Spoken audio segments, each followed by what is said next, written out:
महाशिवरात्रि व्रत का महत्व। शिवरात्रि दो प्रकार की कही गई है। प्रति मास की शिवरात्रि कृष्ण चतुर्दशी को मास शिवरात्रि तथा फाल्गुन मास में कृष्ण चतुर्दशी को महाशिवरात्रि व्रत माना गया है। एक बार सब देवताओं ने मिलकर शिव जी से प्रार्थना की, तब आशुतोष भगवान शंकर ने कृपा करके इस भूतल पर पापों का नाश करने वाला और मोक्ष प्रदान करने वाले शिवरात्रि व्रत को कहा। उसी दिन से यत्न पूर्वक शिवरात्रि व्रत का उत्सव व जागरण आरंभ हुआ है। महाशिवरात्रि व्रत सब व्रतों में उत्तम एवं प्राचीन है।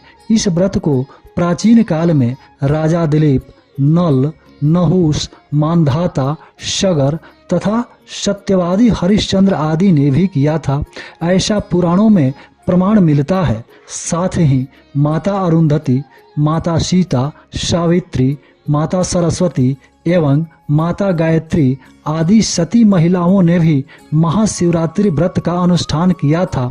इसलिए महाशिवरात्रि व्रत के दिन निम्नलिखित विधि विधान से पूजन व रात्रि जागरण अवश्य करना चाहिए। जो लोग प्रति मास शिवरात्रि व्रत का पालन न कर सकें, वे केवल एक बार महाशिवरात्रि व्रत विधि पूर्वक कर लें तो उन्हें 12 मास की शिवरात्रि का फल प्राप्त हो जाता है। चारों वर्णों के लोग और स्त्री पुरुष सब इस व्रत के अधिकारी हैं। महाशिवरात्रि के दिन प्रातः काल उठकर सर्वप्रथम शिव जी का ध्यान करें। तत्पश्चात नित्य क्रिया से निवृत्त होकर स्नान संध्यादि करें और भस्म त्रिपुंड लगाकर रुद्राक्ष की माला धारण करके संकल्प करें। उस समय पूर्वाभिमुख बैठकर यह मंत्र पढ़ना चाहिए। शिवरात्रि व्रतम ह्यत करिष्यहं महाफलम निर्विघ्नमस्तु ये चात्र त्वत्प्रसादा जगतपते। इसके पश्चात रुद्राष्टाध्यायी के वैदिक मंत्र, शिव सहस्रनाम, शिव महिमन स्तोत्र या शिव चालीसा जिसका भी शुद्ध पाठ कर सकें करें। यदि पाठ में ओम नमः शिवाय इस मूल मंत्र का उच्चारण भी करें तो भी पर्याप्त है। अर्थात जितनी सामर्थ्य और श्रद्धा हो उतना पाठ कर लें। फिर धूप, दीप, नैवेद्य तथा बिल्व पत्र से पूजा करके उस दिन का उपवास रखें। जो लोग असमर्थ हों, व्रतोपवास न कर सकें, वे कम से कम रात्रि जागरण तो अवश्य कर लें। जो शिवरात्रि के दिन पूजा करते हैं वे साक्षात शिव रूप बन जाते हैं। रात्रि जागरण में रात्रि के चारों पहरों में शिवलिंग की बिल्व पत्र एवं जल से पूजा करें। शेष समय शिव कीर्तन एवं भगवान शंकर के ध्यान में व्यतीत करना चाहिए अथवा ओम नमः शिवाय मंत्र का जाप करते रहें। महाशिवरात्रि व्रत कथा। भगवान शिव की महिमा सुनकर एक बार ऋषियों ने सूत जी से कहा, हे सूत जी, आपकी अमृतमयी वाणी और आशुतोष भगवान शंकर की महिमा सुनकर तो हम परम आनंदित हुए। हमें कोई शिव जी से संबंधित उत्तम व्रत की कथा सुनाकर विस्तार पूर्वक कहिए। तब सूत जी ने कहा, हे ऋषिगण, सावधान होकर आप लोग सुनिए। मैं यहाँ एक ऐसी प्राचीन कथा कह रहा हूँ जो किसी समय नारद जी से भगवान विष्णु ने कही थी। यह एक निषाद की ऐसी अद्भुत कथा है जो प्राणियों के समस्त पापों का नाश करने वाली है। साथ ही जो उत्तम शिवरात्रि का विधान है वह दृष्टांत रूप में सुनिए। प्राचीन काल में गुरुद्रह नामक एक भील निषाद था जो व्याध का कर्म किया करता था। वह भील महाक्रूर एवं बलवान भी था। वह प्रतिदिन वन में जाकर मृगों का शिकार करता था और अपने परिवार का पालन पोषण व्याध वृत्ति द्वारा किया करता था। साथ ही घोर वनों में छिपकर चोर डाकू का कर्म भी करता था। किसी समय दैव योग से सुंदर महाशिवरात्रि तिथि आ गई, परंतु उस मूढ़ दुरात्मा को इसका पता न था। वह अपने कुकर्म में व्यस्त उस घोर जंगल में ही मस्त रहा। तब उसी शिवरात्रि वाले दिन उसकी माता, पिता एवं स्त्री ने भूख से तड़पते हुए उससे कहा, अरे वनचर, हमें भोजन दो। आज तो घर में कुछ भी आहार नहीं है। बार बार इस प्रकार प्रार्थना करने पर वह व्याध धनुष बाण लेकर शीघ्र ही वन में मृगादि पशु पक्षियों के शिकार के लिए निकल पड़ा। चारों ओर वन में घूमने पर भी उसे दुर्भाग्यवश कोई शिकार हाथ न लगा। इसी प्रतीक्षा में संध्या हो चली। जब सूर्यास्त होने लगा तब वह बड़ा दुखी एवं चिंतित हो गया। वह मन में सोचने लगा, हाय, आज मुझे कोई भी शिकार नहीं मिला। अब कहाँ जाऊं, क्या करूं? कुछ न कुछ मुझे साथ में शिकार लेकर ही जाना चाहिए, नहीं तो मेरा जीना व्यर्थ है। ऐसा सोच विचार कर वह व्याध किसी जलाशय के तट पर गया और वहीं बैठ गया। वह अपने मन में सोचने लगा, अहो, जल पीने के लिए यहाँ अवश्य ही कोई न कोई जीव जंतु आएगा ही। तब उसे मारकर मैं अपने घर ले जाऊंगा और प्रेम पूर्वक अपने कार्य में सफल होऊंगा। ऐसा विचार कर वह भील किसी एक बिल्व वृक्ष पर जाल लेकर बैठ गया और शिकार की प्रतीक्षा करने लगा। देखें कितनी देर में कोई जंतु जल पीने के लिए आता है और कब मैं उसे मारकर कृतार्थ होता हूँ। इस विचार से वह भूख और प्यास से पीड़ित होता हुआ भी वहीं एक डाल पर छिपकर बैठ गया। उसी रात के प्रथम प्रहर में एक मृगी वहां आ पहुंची। वह अत्यंत तृषित एवं चकित सी थी, क्योंकि वह छलांगे भरती हुई अकेली ही आ रही थी। विष्णु जी कहते हैं, हे नारद, उसे आता देख वह व्याध बड़ा प्रसन्न हुआ। अतः उसे मारने के लिए उसने अपने धनुष पर तीर चढ़ाया। अब उसे वह मारना ही चाहता था कि इस बीच संजोगवश उसके पात्र का जल तथा कुछ बिल्व पत्र नीचे आ गिरे। वहां उस पेड़ के नीचे एक शिवलिंग गढ़ा था। इस प्रकार अनजाने में ही शिवरात्रि के प्रथम प्रहर की पूजा दैववश स्वयं हो गई, अर्थात उस पातकी व्याध द्वारा भी शिवलिंगार्चन जल एवं बिल्व पत्र के साथ हो गया। उस पूजा के प्रताप से उस पापी के सभी पाप उसी समय नष्ट हो गए। उस समय जल के गिरने एवं पत्तियों के खड़खड़ाने की आवाज सुनकर वह हिरणी भय से चकित हो गई और व्याध को पेड़ पर देखकर घबरा सी गई और उससे पूछने लगी, हे व्याध, तुम यहाँ क्या करना चाहते हो? सो मुझसे सही सही कहो। तब हिरणी की बात सुनकर व्याध कहने लगा, मेरा परिवार भूख से तड़प रहा है, इसलिए तुझे मारकर उन्हें संतुष्ट करूंगा। ऐसे कठोर वचन सुनकर तथा भयंकर व्याध को देखकर मृगी सोचने लगी, हाय, अब मैं क्या करूं, कहाँ जाऊं? अब प्राण बचाने का कोई उपाय करना चाहिए। ऐसा सोच विचार कर वह मृगी वहां उस व्याध से कहने लगी, हे व्याध, यदि मेरे इस शरीर के मांस से तुझे सुख प्राप्त हो तो इससे बढ़कर महान पुण्य और क्या होगा। मैं निसंदेह धन्य हो जाऊंगी, जो किसी के उपकार का साधन बनूंगी, क्योंकि इस संसार में परोपकार से बढ़कर कोई दूसरा धर्म नहीं है। देखो, उपकार करने वाले कृत्य का जो पुण्य कहा गया है, उस पुण्य के फल का वर्णन कोई सैकड़ों वर्षों में भी करने में समर्थ नहीं हो सकता। तथापि हे वनचर, मेरी एक प्रार्थना सुन लो। देखो, मेरे घर में बहुत से मृगछौने हैं जो अभी बच्चे हैं। उन्हें मैं अपनी बहन को सौंपकर अवश्यमेव आऊंगी। मेरा वचन तुम मिथ्या मत समझो। मैं अवश्य अपना वचन सत्य करने के लिए तुम्हारे निकट आऊंगी। तुम तनिक भी संदेह मत करो। सूत जी कहते हैं, हे मुनियों, इस प्रकार मृगी द्वारा समझाने पर भी उस व्याध ने जब उसका वचन नहीं माना, तब चकित एवं भयभीत होकर उस मृगी ने प्रतिज्ञा की, हे व्याध, सुनो, अधिक क्या कहूँ। यदि मैं अपने घर जाकर तेरे पास न आऊं तो मुझे वही दोष पातक लगे जो कृतघ्न तथा हरि विमुख प्राणी को लगता है। और भी सुनो, हे निषाद, विश्वासघाती तथा छल कपट करने वाले व्यक्ति को जो पाप लगता है, वही पाप मुझे भी लगे यदि मैं घर जाकर पुनः न लौटूं। इस प्रकार अनेक प्रकार से शपथ द्वारा मृगी ने जब व्याध को विश्वास दिलाया, तब व्याध ने विश्वस्त होकर कहा, अच्छा, अब तुम जाओ और शीघ्र लौटना। व्याध के वचन से प्रसन्न हुई हिरणी जल पीकर अपने निवास स्थान को चली गई। तब तक उस व्याध का प्रथम प्रहर बिना अन्न, जल एवं निद्रा के ही बीत गया। इसी बीच उस हिरणी की बहन दूसरी मृगी भी जल पीने के लिए वहीं आ पहुंची। उसे देखकर भील ने भी पूर्ववत उसके ऊपर बाण छोड़ना चाहा। तब पुनः उसके पात्र से जलधारा तथा कुछ बिल्व पत्र उस शिवलिंग पर आ गिरे। उस समय पुनः प्रसंगवश दैववश महाप्रभु शंकर की पूजा हो गई। यह द्वितीय प्रहर की शिव पूजा व्याध को सुख देने वाली सिद्ध हुई। यह देखकर वह मृगी उस व्याध से बोली, हे वनचर, यह तुम क्या कर रहे हो? व्याध ने पूर्ववत उससे जो कुछ कहा उसे सुनकर वह नवागता मृगी बोली, हे व्याध, सुनो, मैं धन्य हूँ।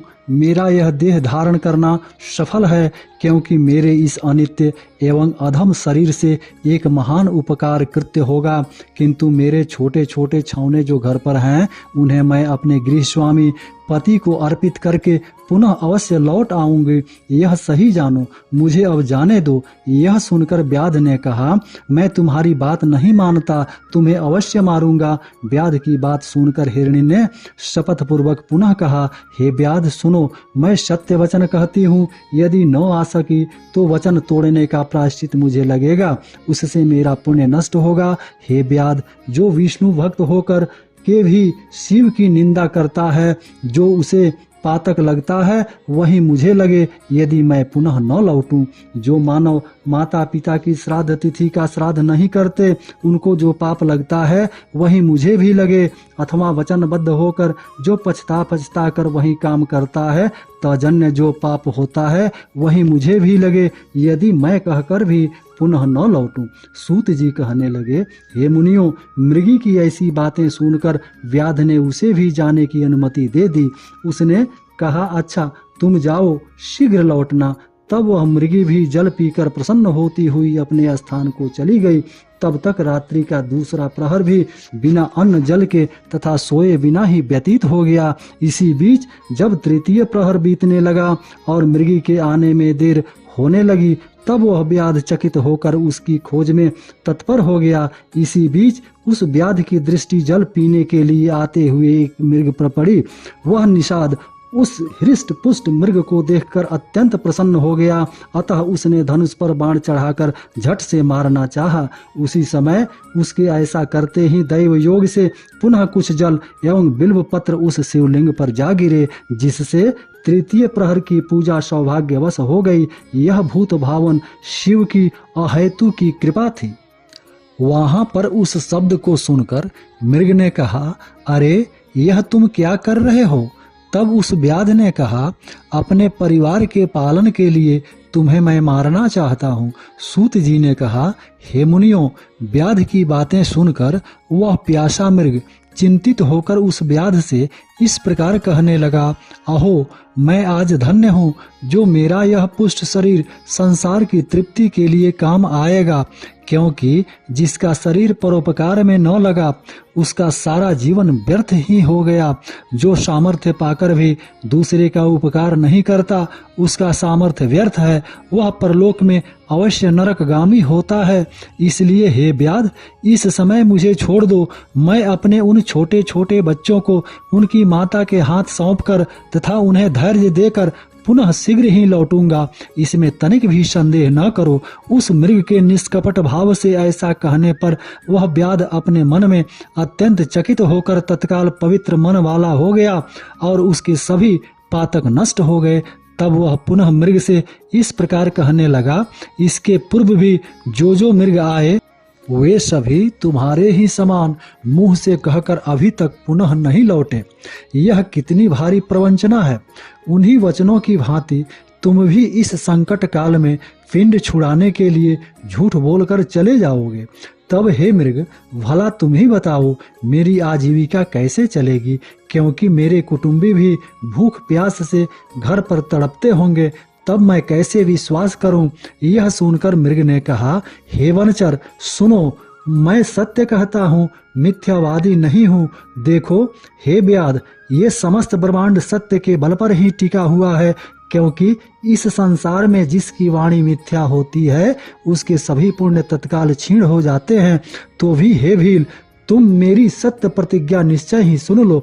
देखो, जिसके मुख से शिव शब्द न निकले या सामर्थ्य होते हुए भी परोपकार न करे, पर्व के दिन श्रीफल तोड़ने तथा अभक्ष भक्षण करने में जो पाप होता है वह मुझे लगे।